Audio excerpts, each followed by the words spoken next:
morning to all. Here again, Krishna Rao. I am Krishna Rao again. And today, in this lecture, in my 6th lecture, I am going to discuss about the operations on the dependent variable. Okay, so dependent variable. So what is dependent variable? If I take a signal, when I take a time signal, time is independent variable which is expressed on the x-axis horizontally, and voltage or current is the that means amplitude basically. It is shown as amplitude on the y-axis. So y-axis is dependent variable and x-axis is the independent variable. So in the previous lecture I have discussed about 3 basic operations and the combined operation on the independent variable. Now in this lecture I will be discussing about the operations possible on the y-axis, that is on the amplitude. So first operation in this comes is amplitude scaling. So it is a simple operation. Y of t equal to c into x of t. What is x of t? X of t is the given signal, input signal I should say. I can represent this as a block always.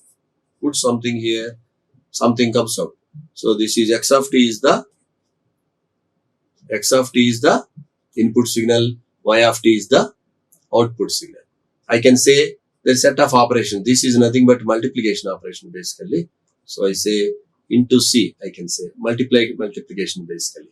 And what is this multiplication? C is a scalar value. Here the c is a scalar value. It can be 1, it can be greater than 1, it can be less than 1. So c is a scalar value. Basically this is a scalar constant. Scalar real constant, I should say. Okay, scalar constant. And these kind of situations we come across in electronic amplifiers. For example, let us say this is an amplifier. What you will get here? Let us put that I am applying a sine wave, small sine wave whose amplitude is 1 millivolt. Let us say it is 1 millivolt.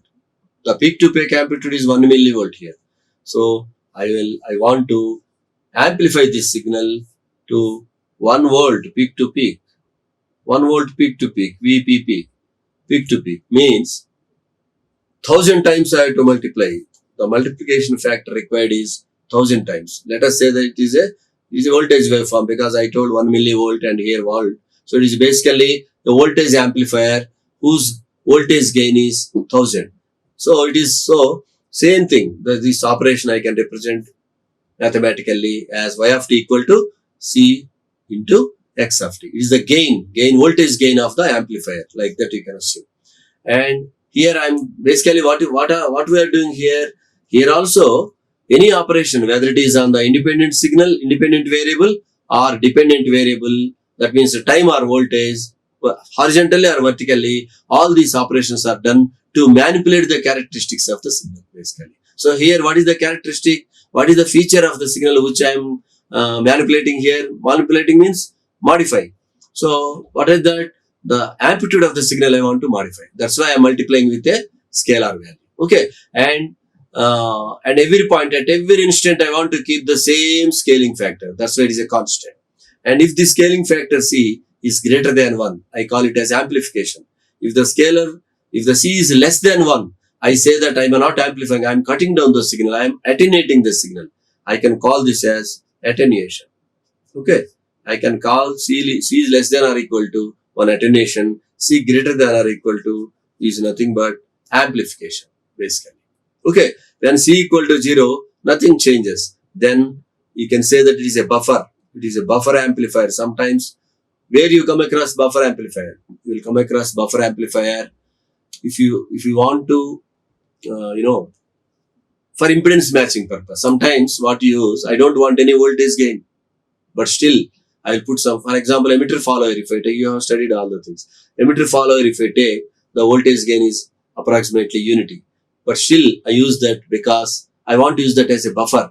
Means it's according to maximum power transfer theorem, the power from the output of an amplifier is transferred to the load if the load and output impedance of the amplifiers form a conjugate pair. Okay, both are conjugate of each other, then the maximum power is transferred.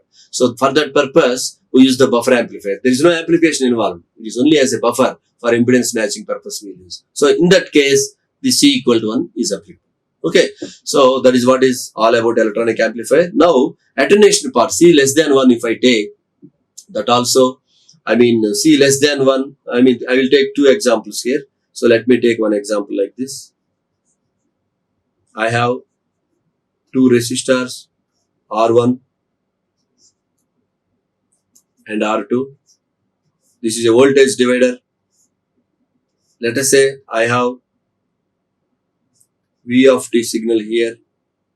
V of t signal is applied. Okay, I want to take output, or let us don't say V of t here. I will call this as X of t, because in the equation X of t is there. And this is also not required. So input is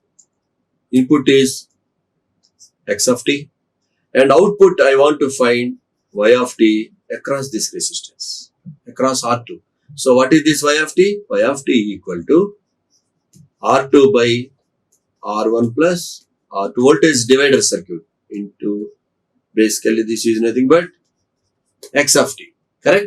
So this R2 by R1 plus R2 is always less than unity, because it is a voltage divider. Okay, it will be, if both are same, R1 and R2 both are same, if R1 is equal to R2, what happens here? This will become 1 by 2, half. Okay, so this is, so it is half exactly. So that means 0.5. C is less than 1 in this case, voltage divider case. Okay, now let us take another scenario. This I am erasing this because I want space here.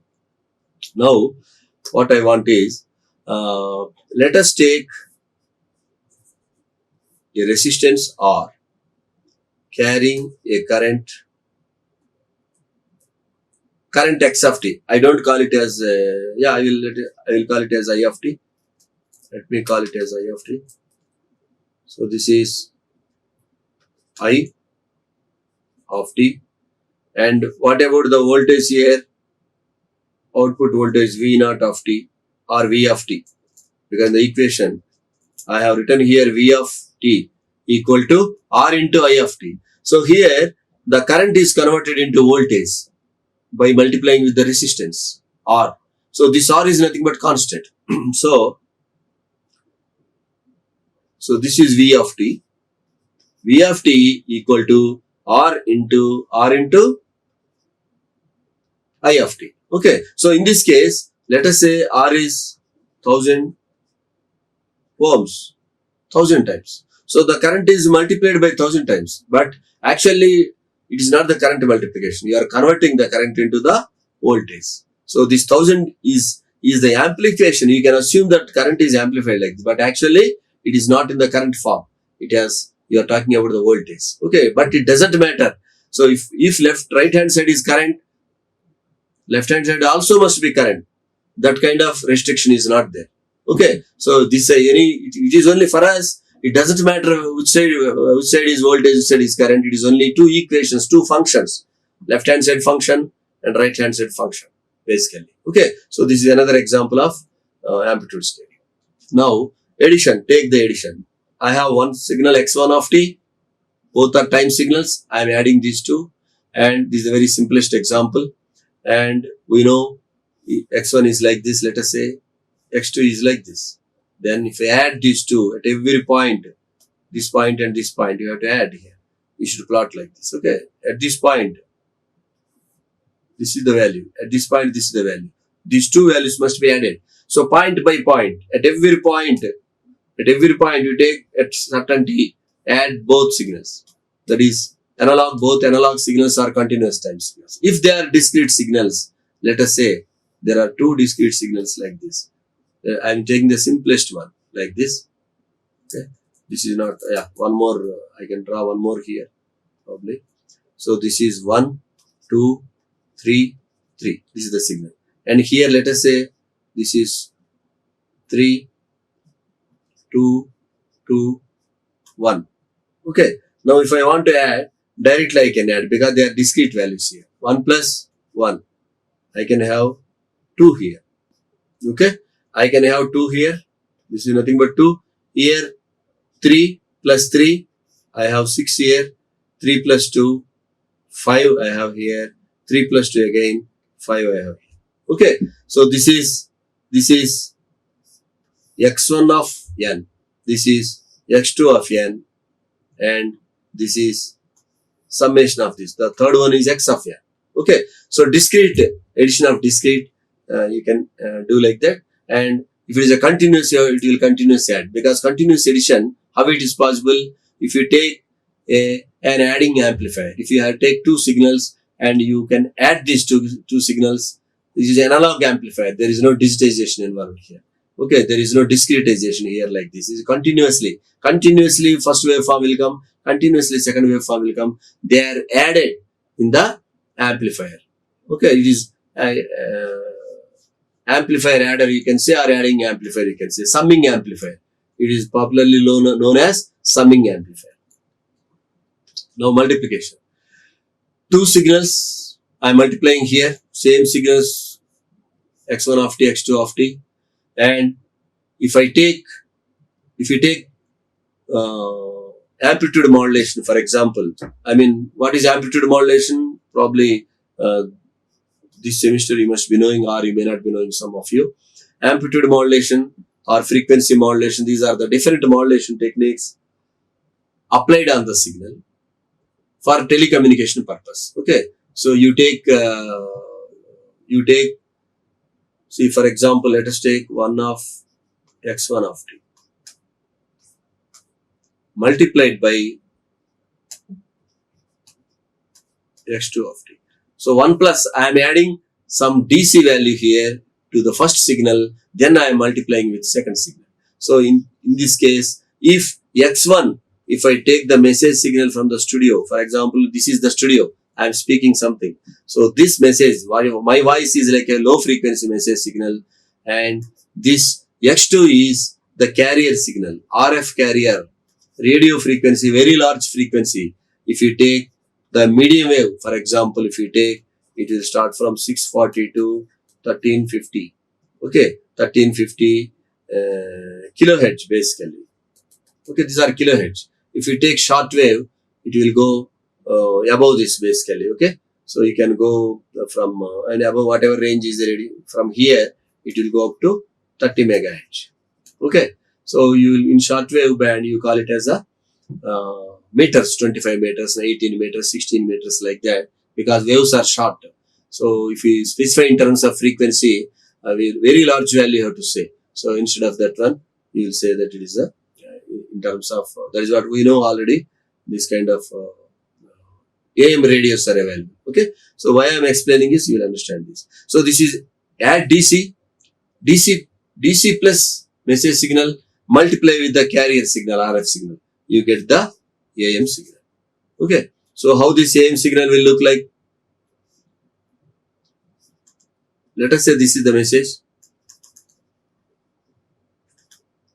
and the carrier signal, it will look like this. Okay, so carrier will be inside the envelope. This envelope is nothing but x1 of t. This carrier signal is nothing but second signal, x2 of t. Okay, so this is what we have. Because we have added 1, so this is clearly seen. Okay, if I remove this one, I can directly take in this form also. You need not add like that. In that case, if I take the same waveform, probably I will get like this, because there is no DC here. When I multiply, what will happen? Okay, so there is a phase reversal here at the joint. Okay, see the difference between this waveform and this waveform. So these two are some examples of the multiplication. Okay, so basically in multiplication process, why this multiplication is required is, most of the times, not just for the translation purpose, in our thing, if whenever you come across if you want, when you want to find the correlation of the signals, this kind of multiplication is required. What are the applications here? Modulation is the one thing. Modulating means changing the characteristics of the message signal and pushing the frequency of the message signal, low frequency to high frequency, RF frequency. That is the translating. You are translating the frequency characteristic of the message. So this is nothing but your one example for the translation. And another purpose is to find the correlation. And you will come across if you see a correlation between the x1 and x2, if you want to find, you require the basic operation multiplication. For example, and if you want to characterize the signal in some other domain, for example, you know the Fourier transform. If you want to define in some other domain, Fourier transform domain, there also you require multiplication. What is that multiplication? So you know that x1 of t is the given signal and u to the power of minus j omega t dt integration. So minus infinite to plus infinite. So there is a multiplication involved here. Okay. But first signal is the given signal. Second signal is known, predefined signal. It is not x2. x2 is not in your hand. It is predefined signal as per the definition. So like that, correlation, convolution, convolution, I think it is a filtering operation which is called. It is different from the, I told during convolution operation, we require the time reversal operation, correct? So convolution, correlation, and transformation and frequency translation. These are the 4 operations where you come across this kind of multiplications. Okay. So after multiplying these things, you are going to get a new signal. You are modifying the characteristics of, in fact, the characteristics of the both signals will change. It is not that only one will change. Okay. So differentiation. And this is a very simple example you have here. That is x prime. Input signal is x of t. X prime means rate of change of the signal. That means the slope of the signal. The time slope of the signal. At certain instant, what is its slope? So that is nothing but dxt by dt. If I take a straight line like this, at this point if you take, this is theta. So your tan theta is the slope. Slope is tan theta. At this point you take, slope is again same thing. So for a straight line, any point you take, here or here, everywhere, for a straight line, anywhere you take, the slope is same. Slope is constant. So this x prime equal to constant in case of straight line. If I take curved line, let us take some curved line like this. So at this point, if I take tangent, you have to draw the tangent for that. Okay. And at this point, if I take, this is the tangent. At this point, if I take, this is the tangent. So this is the theta. This is the theta.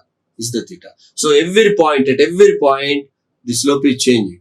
Every point slope is changing. Okay. So basically, dx by dt means d prime of t. It may be constant. It may be constant as in case of straight line. It may be varying it may be varying also in case of curved line.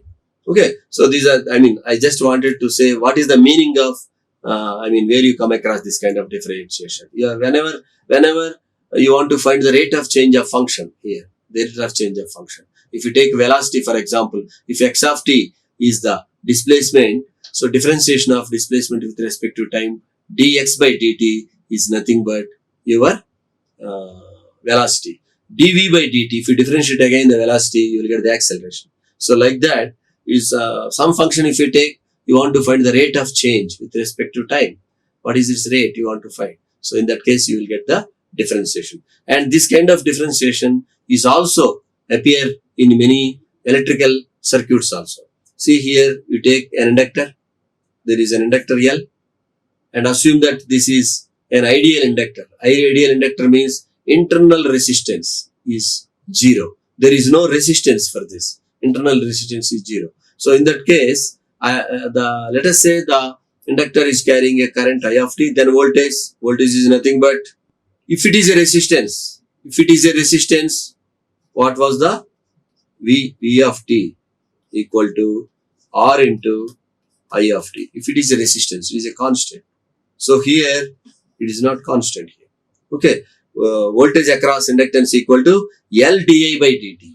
That is rate of change of current multiplied by the self-inductance of the coil, whatever you are using, self-inductance of this coil and into rate of change of current. If you put, then it is equal to the voltage. Okay, because if the current changes, then only you will get the voltage here. Okay, these are, you have the different laws there. You have various laws are there in the electromagnetic induction, right? So that kind of okay, I'm not going details into that. And this is V of t is L di by dt. Okay, this is where you will come across one example. And integration, this is also very important, and integration differentiation, they are part and parcel of the total engineering study, irrespective of the specialization. In all things you will get probably EC people, they get more, maybe, probably, I mean, okay, even in mechanical systems also you always get this kind of thing. Okay, so when you talk about resonance, for example, LC circuit we will call, there the mechanical engineer will talk about the mass and spring. They are nothing but your inductance and capacitance. So electrical circuits have the same thing, say, are equivalent. At system level, there is a mechanical system with mass and spring, or an electrical system with inductance and capacitance, both are same.